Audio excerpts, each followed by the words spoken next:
Bien-aimé dans le Seigneur, les hommes prophétisent, mais Dieu lui parle. Bien-aimé, prêcher fait asseoir, mais avoir les yeux ouverts permet de voir au-delà de nos limites. Bien-aimé, la parole de Dieu est la seule prophétie qui ne rate jamais son but. Même si la prophétie commence par le contraire de son accomplissement, la Bible déclare « Garde la foi, bien-aimé, car bien-aimé, même si elle tarde, elle s'accomplira certainement. Car le Dieu qui promet, c'est aussi le même Dieu qui accomplit. Bien-aimé, le temps, bien-aimé, Dieu ne peut jamais multiplier quelque chose dans ta vie sans soustraction. Dieu, bien-aimé, ne peut jamais te faire monter sans te faire descendre d'abord. Car bien-aimé, descendre en Égypte ne tue pas la promesse de Dieu, comme le cas de Joseph. Malgré l'esclavage qui a fini sur le toit de tout l'Égypte, gouverneur. Alléluia. Bien-aimé, Dieu ne peut pas augmenter quelque chose dans ta vie sans avoir diminué auparavant. Bien-aimé. Oui, bien-aimé, laisse-moi te choquer en ce jour. Oui, bien-aimé, car, bien-aimé, pour sauter avec Dieu, il faut reculer comme Jacob. Oui, bien-aimé, laisse-moi te dire que Jacob s'est blessé à la hanche pour devenir Israël. Abraham a beaucoup combattu pour que son Isaac vive sans combat. David a payé le prix pour que son Salomon vive heureux et en paix. Bien-aimé, sache que, bien-aimé, la solitude est le prix à payer, est le meilleur moyen que Dieu utilisera afin que tu sois son intime, afin d'avoir une profonde intimité avec lui. Bien-aimé, la solitude, c'est pour les cas exceptionnels. C'est pour cela que la Bible a dit, Jésus parfois se retirait de ses disciples.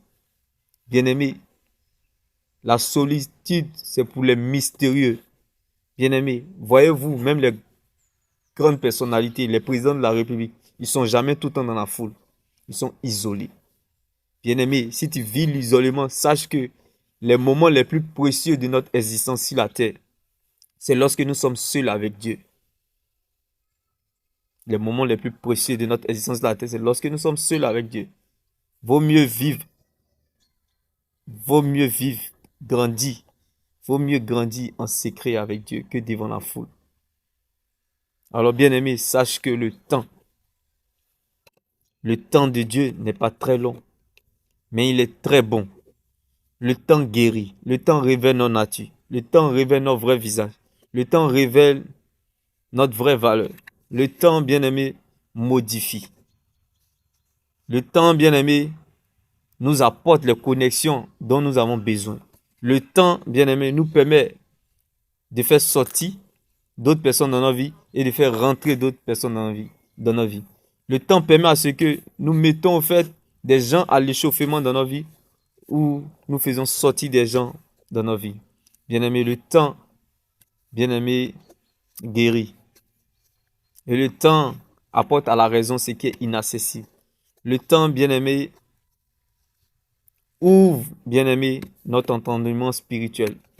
Bien-aimé, quand Dieu prend ce qui t'appartient et confie à son bon petit le temps, bien-aimé, sois sage, car le temps finira par te donner ce qui te revient. Car bien-aimé, il n'y a jamais de multiplication sans soustraction en Jésus. Il n'y a pas de multiplication sans soustraction en Jésus. Car bien-aimé, Jacob s'est blessé à la hanche, bien-aimé, pour devenir Israël. Donc n'oublie surtout pas.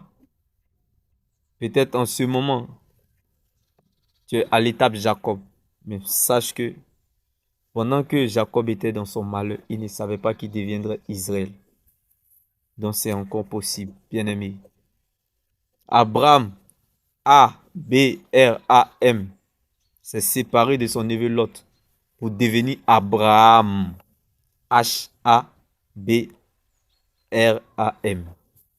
Donc bien-aimé, il y a toujours un prix à payer pour y arriver.